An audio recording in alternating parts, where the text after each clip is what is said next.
어제가 바로 김정일 전 국방위원장의 생일이었다고 합니다.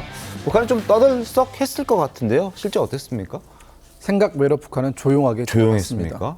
제가 북한에 있을 때까지만 하더라도 김정일의 생일은 2월 16일은 네. 정말 성대하게 기념을 했었고 앞뒤로 하루씩 더 쉬면서 약 3일 정도를 이제 그 휴가를 부여하거든요. 그만큼 의미를 많이 부여하고 네. 각 단위에서는 김정일에게 어떤 충성을 맹세할 수 있는 뭐 노래 경연이라든가 뭐 충성심 대회라든가 웅변 대회라든가 이런 것들을 본격적으로 열면서 뭐 전국이 떠들썩합니다. 지금 명절 분위기죠. 하지만 김정은 체제 들어서면서 이 김정일의 생일을 즐기는 네. 기념하는 이런 분위기가 점차 사라지다가 2022년부터는 사실상 거의 일반 명절과 똑같은 수준으로 이제 그날을 보내고 있다. 왜 이렇게 분위기가 바뀌게 된 건가요, 그러면? 사실 뭐 이유는 간단하죠. 김정은이 들어서면서 초기에는 김정은이 본인의 어떤 통치의 정당성이 좀 결여되다 보니까 아버지라든가 할아버지의 후광에 힘을 입어서 정치를 하려고 했지만 어느 정도 이제 자신이 스스로 이제 북한을 통치할 수 있다는 자신감이 생긴 이후부터는 김정일의 조선이 아니라 김정은의 조선으로서 모든 네. 어떤 그 캐치프라이즈를 바꾸기 시작했고 그러는 과정에서는 자연스럽게 아버지 김정일의 어떤 여러 가지 후광을 줄이면서 심지어 이런 얘기까지 합니다. 선대의 여러 가지 잘못된 행동들 때문에 북한이 여기까지 왔다. 그러니까 그 선대의 잘못이라는 건 김정일의 어떤 통치에 문제가 있었다라는 것을 암시하는 발언을 여러 차례 했거든요. 네. 그리고 작년부터는 사실상 김정일의 어떤 그 생일에 대해서 광명성절이라는 말을 썼었는데 그런 단어도 쓰지 않고 김일성의 생일인 태양절도 이제 태양절이라는 말을 쓰지 않고 그냥 4월 명절 뭐 이렇게 치부하고 넘어가는 그런 경향이 매우 강하게 나타나고 순조들을 있습니다. 부정하는 김정은의 모습이라 이렇게 우리가 이해하면 되겠네요. 그렇습니다. 이게 작년이죠. 작년 1월에 김정은이 직접 이 남북관계의 단절을 언급하면서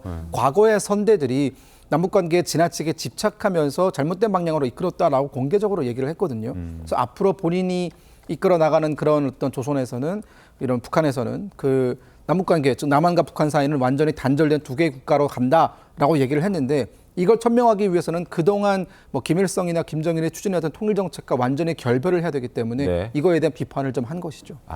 네, 지금 그런 거 하면 북한 당국이 러시아에 파병된 군인들에게 각종 신분상의 특전을 약속했다 이런 정황들이 속속들이 나오고 있습니다. 지금 북한 소식통 여러 명에 따르면요, 김정은이 러시아 파병 병사들에게 노동당에 입당하고 평양에 거주하고 또 대학 입학의 혜택까지 내걸었다. 뭐 특별히 공을 세운 사람에게는 영웅 칭호와 함께 평양의 좋은 대학에 진학할 수 있도록 약속을 했다. 지금 이런 증언들이 나오고 있는데 굉장히 구체적인 조건들이에요. 실제 이게 맞을 가능성이 높은 건가요? 어느 정도는 예상이 됐던 바였습니다. 네. 그러니까 그 러시아 전선에 파병 나가는 병사들한테 아무런 어떤 혜택도 주지 않고 내보낼 일은 없을 것이다라는 생각이 들었었고요. 지금 이렇게 구체적으로 증언들이 나오고 있는데요. 일반 시청자분들께서는 이렇게 생각할 수도 있습니다. 아니 평양에서 사는 게 뭐 그리 대단한 일인가 혹은 대학에 입학하는 게 뭐 그리 대단한 일인가라고 하겠지만 북한 같은 경우에는 일반 고등학교에 진학하는 학생의 경우 대학 입학의 기회 자체가 거의 없다고 봐야 합니다.